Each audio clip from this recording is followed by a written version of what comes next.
Hello everyone, मैं राहुल मुनीम आप सबका स्वागत करता हूं आपके अपने यूट्यूब चैनल आर के मुनीम केमिस्ट्री क्लासेस पर।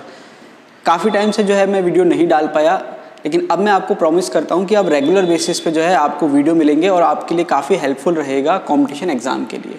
तो देखिए, हम स्टीरियो केमिस्ट्री हमने शुरू कर दिया था और उसमें हम रिप्रेजेंटेशन पढ़ रहे थे। रिप्रेजेंटेशन में हमने 2 रिप्रेजेंटेशन पढ़ लिए थे, फिशर प्रोजेक्शन फॉर्मूला और वेज डैश रिप्रेजेंटेशन। ठीक है, फिशर और वेज डैश हमने पढ़ लिए थे। 2 हमारे बच रहे हैं, न्यूमान्स और सॉहर्स, वो हम आज पढ़ेंगे। तो देखिए शुरू करते हैं। दी सॉहर्स रिप्रेजेंटेशन। अब देखिए, सॉहर्स रिप्रेजेंटेशन की बात करें तो ये 3 डायमेंशनल रिप्रेजेंटेशन है और क्या है, साइड व्यू रिप्रेजेंटेशन है। साइड व्यू का मतलब आप क्या कर रहे हो, मॉलिक्यूल को साइड से देख रहे हो। जैसे मान लीजिए मैं आपको मॉडल से समझाऊंगा, तो अब अगर हम बोर्ड पे देखें तो देखिए ये आपके एक्लिप्स्ड कॉन्फर्मेशन जो है उसको आप सॉहर्स रिप्रेजेंटेशन में इस तरीके से शो करते हैं। ये क्या बता रहा है कि ये एक कार्बन है और ये एक कार्बन है और ये इसकी 4 वैलेंसी है। तो देखिए ये कार्बन कार्बन बॉन्ड को बता रहा है। ठीक है, ये वाला जो बॉन्ड है, ये वाला, ये बता रहा है कार्बन कार्बन जो अटैच्ड है उस बॉन्ड को बता रहा है, और ये 3 जो बॉन्ड है, ये 3 ग्रुप जो अटैच्ड हैं कार्बन से उसको बता रहा है। सिमिलरली ये कार्बन है, ये 3 ग्रुप हो गए और ये कार्बन कार्बन का बॉन्ड हो गया। अब क्योंकि ये बिल्कुल आमने सामने है, इसको हम एक्लिप्स्ड कॉन्फॉर्मेशन कहते हैं। ठीक है, क्लियर।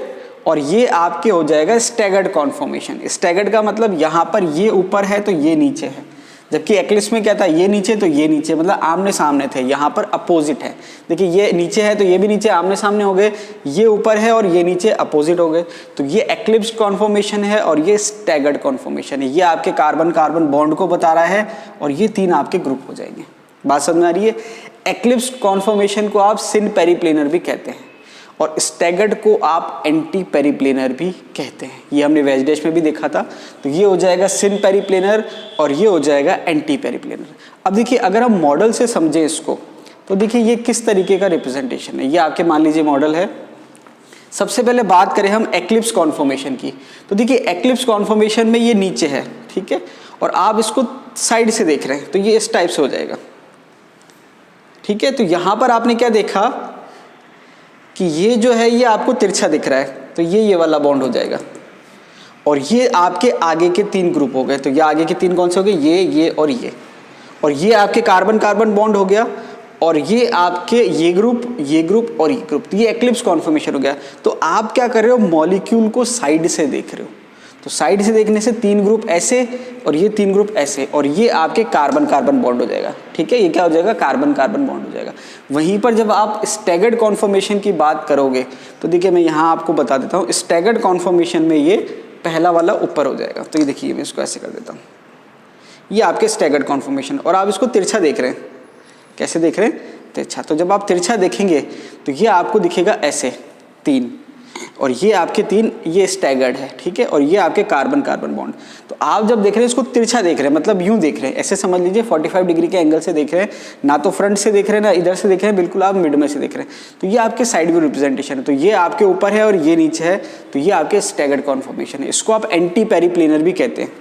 तो ये जो पार्ट है इसको हम एंटी पेरीप्लेनर कहते हैं, और एक्लिप्स जो था उसको हम क्या कहते हैं, सिन पेरीप्लेनर। तो ये आपके सॉहर्स रिप्रेजेंटेशन है, इसको हम 3D रिप्रेजेंटेशन भी कह सकते हैं, और ये साइड व्यू रिप्रेजेंटेशन होता है।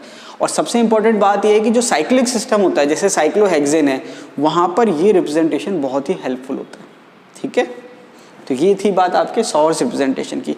अब यहाँ पर हम साइक्लोहेक्सेन की जो है स्ट्रक्चर, या हम सॉहर्स में साइक्लोहेक्सेन कैसे फॉर्म करेंगे वो हम देखते हैं।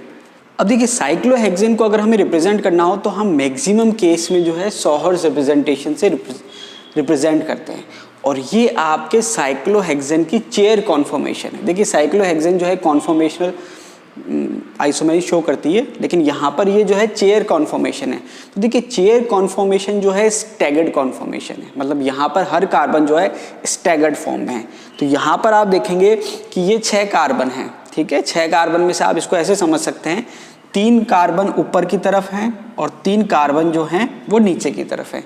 तो इसको अगर आप देखेंगे तो जैसे मान लीजिए मैं इसको बनाऊं, तो ये आपके नीचे वाला कार्बन है, तो ये ऐसे हो जाएगा, नीचे वाला कार्बन, फिर ऊपर वाला, फिर नीचे वाला और फिर ऊपर वाला। ठीक है, तो 3 कार्बन नीचे, 1 2 और 3, और 3 कार्बन ऊपर, 1 2 और 3।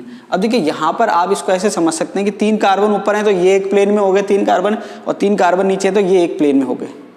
अब इसमें क्या है कि अगर प्लेन के परपेंडिकुलर बॉन्ड है तो इसको आप ऐसे समझ लीजिए, जैसे ये नीचे वाला कार्बन है तो ये नीचे वाला प्लेन हो गया, तो ये जो बॉन्ड है ये ऐसे है, मतलब इस प्लेन के क्या है, परपेंडिकुलर है। और ये ऊपर वाला कार्बन हो गया तो ऊपर का जो प्लेन है ये बॉन्ड हो गया ऐसे।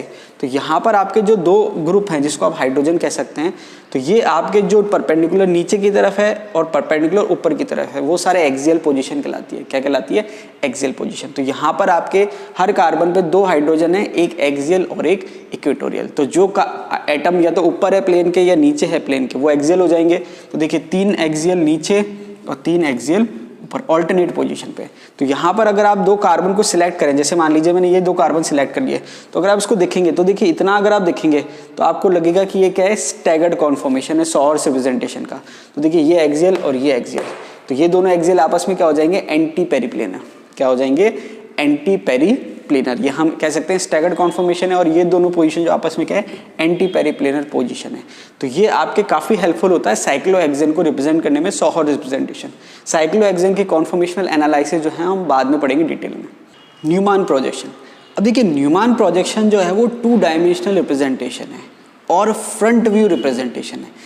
इसका मतलब ये है कि जब हम मॉलिक्यूल को देखते हैं तो बिल्कुल सामने से देखते हैं। अभी हमने सॉहर्स में देखा था कि वहाँ पर हम साइड व्यू रिप्रेजेंटेशन लेते हैं और 3 डायमेंशनल रिप्रेजेंटेशन होता है।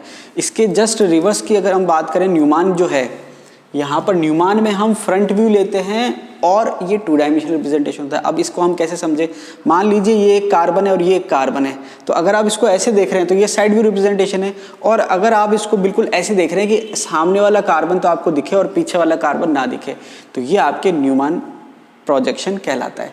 अब देखिए यहाँ पर ये आपके स्टैगर्ड कॉन्फॉर्मेशन है। स्टैगर्ड कॉन्फॉर्मेशन आप जानते ही हैं कि जो एंगल होता है, ठीक है, वो कितना होता है, 60 डिग्री। डाइहेड्रल एंगल बोलते हैं इसको।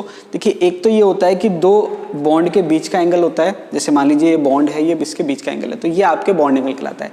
लेकिन अगर ये मान लीजिए ये एक ग्रुप है, ये ग्रुप है और ये ग्रुप है, तो यहाँ पर हम इसको एज अ प्लेन लेते हैं। ये एक प्लेन हो गया और ये एक प्लेन हो गया, तो प्लेन के बीच में क्या एंगल है उसको हम डाइहेड्रल एंगल कहते हैं।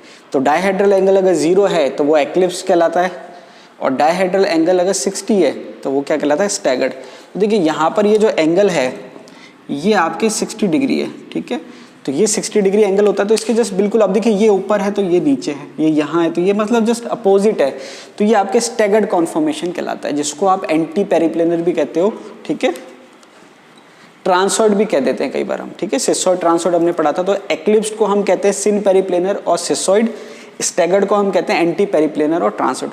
अब देखिए एक्लिप्स में अगर हम बात करें तो ये आपके बिल्कुल ऐसे है कि ये आपके आगे वाला कार्बन, इसके ये हाइड्रोजन ऐसे है, तो ये अभी मैं आपको मॉडल से और समझाऊंगा, ये हाइड्रोजन ऐसे मतलब बिल्कुल आमने सामने है, तो ये आपके एक्लिप्स कॉन्फॉर्मेशन कहलाती है। अब देखिए यहाँ पर आपको क्या ध्यान रखना है कि ये वाला जो कार्बन है इसको हम अलग से हमने कुछ नहीं बनाया, डॉट ही है एक तरह से, तो जो डॉट है वो फ्रंट कार्बन को बता रहा है, ठीक है। तो ये जो डॉट है और ये जो 3 बॉन्ड हैं ये आपके फ्रंट कार्बन को बता रहे हैं, और ये जो सर्कल है और ये जो आपके बॉन्ड हैं ये आपके बैक कार्बन को बता रहे हैं। तो डॉट जो है वो फ्रंट कार्बन को बता रहा है और सर्कल जो है वो बैक वाले कार्बन को या रियर वाले कार्बन को बता रहा है, ठीक है, फ्रंट कार्बन और बैक कार्बन। तो ये डॉट जो है फ्रंट कार्बन और जो सर्कल है वो बैक वाला कार्बन। तो ये जो 3 बॉन्ड हैं 1 2 3 ये आपके फ्रंट कार्बन से ग्रुप जुड़े हुए हैं, और ये जो 3 ग्रुप हैं ये आपके बैक वाले कार्बन से जुड़े हुए हैं। सिमिलरली अब देखिए यहाँ पर इसको थोड़ा सा इसने साइड में बनाया, अगर एक्चुअल की अगर हम बात करें तो पीछे वाले जो हैं वो छुप जाएंगे, लेकिन क्योंकि शो करना है तो हमने इसको हल्का सा साइड में शो कर दिया। बात समझ में आ रही है? यहाँ पर तो ये एग्जैक्ट मिड में थे, कोई प्रॉब्लम ही नहीं थी, लेकिन ये इसके एक्चुअल में पीछे है, मतलब ये आगे हाइड्रोजन है तो इसके दूसरा वाला हाइड्रोजन जस्ट पीछे है, तो वहाँ पर क्योंकि इसको यहाँ शो करना है इसने हमने इसको साइड में शो कर दिया। तो ये आपके एक्लिप्स है। यहाँ पर जो एंगल है डायहेड्रल एंगल वो क्या है, 0। तो देखिए अगर हम इसको हम मॉडल से देखें तो सबसे पहले हम एक्लिप्स की बात कर लेते हैं। तो देखिए एक्लिप्स को जब आप देखोगे तो ये आपके ऐसे है, मतलब आपको क्या दिखेगा, केवल फ्रंट कार्बन दिखेगा जिसको आप डॉट कह रहे हो, और पीछे वाला जो कार्बन है वो एक्चुअल में आपको दिखेगा नहीं, सर्किल है। और एक्लिप्स में क्या होता है कि बिल्कुल आमने सामने हो जाते हैं, तो वहाँ पर क्या होता है कि आपको वो ढंग से दिखाई नहीं देगा।